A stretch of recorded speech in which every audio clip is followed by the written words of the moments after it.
Hello বন্ধুরা, welcome back to my mini blog. আর আমি সোনালি।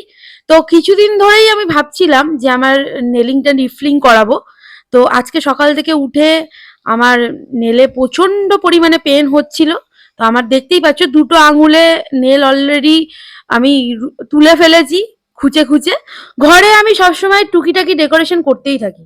তো দেয়ালে পেরেক মারতে গিয়ে আঙুলেই হাতুড়ির বাড়ি লেগে নখ দুটো উঠে গেছে। আর নেলিংয়ে বসার আগেই আমি একটুখানি স্নান করে হেয়ার ড্রাই করে একটু হেয়ার স্টাইল করে নিলাম। আর তোমরা দেখতেই পাচ্ছ আমার জিমি 4টে বেবি দিয়েছে, 4টেই ফিমেল। তো ওরা এখন রেস্ট করছে আর আমি নেলিং করতে বসে গেছি। তো লিজু আমার পাশে অল টাইম থাকবে, আমি কি করি না করি সব দেখবে। আর সাথে জিমিও দেখতে এসছে যে আমি কি করছি, হাতি ঘোড়া ছাতা মাতা কি করছি। আর হেয়ার স্টাইল করে সবাইকে দেখাচ্ছি যে আমি দেখ হেয়ার স্টাইল করেছি। আর বিনাদিকে আমি বাড়িতে দেখেই নেলিং করাই, আর খুব কম প্রাইসে নেলিং করে দেয়। হ্যাঁ, তবে এবার বলবো না যে 300-400 টাকার নেলিং যারা করায় সেগুলো জানি না, বলতে পারবো না।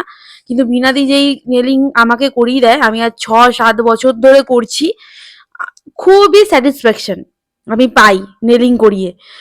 কোনো রকম নেলিং ভেঙে যায় না, নষ্ট হয় না, ঠিকঠাক ভাবে মেনটেন করতে পারলে খুবই সুন্দরভাবে মেনটেন থাকে আর খুব সুন্দরভাবে চলে। আর আমি যেরকম ডিজাইন ইচ্ছা বলি সেরকম ডিজাইন আমাকে করে দেয়।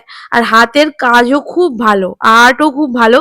আর এবার আমি নোকে একটা বো বসিয়েছি, নেলিং এর ওপর বো এই ফার্স্ট টাইম। জানি অনেক কিছুতে বাঁধবে, তাও শখ দেখে ভালো লাগলো তাই বসালাম। তোমরা দেখে বলো আমার নেলিংটা কিরকম হয়েছে, মোটামুটি নাকি ফাটাফাটি? আমাকে রেটিং করো, তোমরা কমেন্ট করো প্লিজ।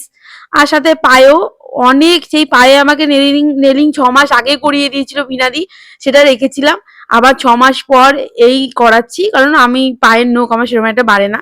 পায়ে করালাম জেল পলিশ আর হাতে করিয়েছি রিফলিং। ডিজাইনটা কেমন হয়েছে তোমরা আমাকে জানিও। আবারও বলছি মোটামুটি নাকি ফাটাফাটি, আমায় কমেন্ট করো প্লিজ তোমরা।